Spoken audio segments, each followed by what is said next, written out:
This one comes from one of our Twitter followers who writes, I bumped my leg on a spin bike at the gym weeks ago and I still have the bruise 3 weeks later. Should I be concerned?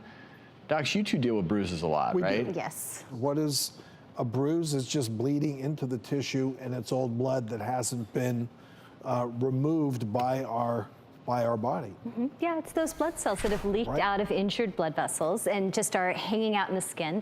And a bruise like that, 2 to 3 weeks is pretty normal, especially if it's soft. And many of us know that our bruises go through a life cycle and they go from red to purple to green to yellow. But I think when to worry is when your bruise feels really firm or hard or seems to be coalescing under the surface of the skin, because that's when we worry about something called a hematoma, which is actually not just leaked out blood cells that are percolating, but a true collection of blood that's clotting under the surface of the skin.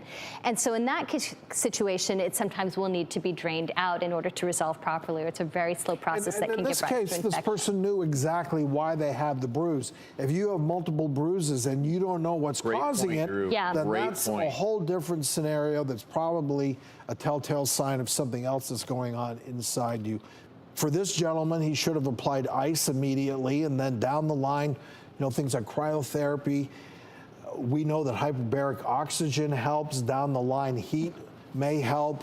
There are other little things that we like to give our patients, arnica pill form, and in a gel or cream form, bromelain we like. So there are things that we use in our practices. But I think simple thing for people at home is to ice for the first 48 hours and then change to warm compresses so you can open up those vessels and clear out the bruises a little more quickly. And maybe try some of these other over-the-counter things that we suggested.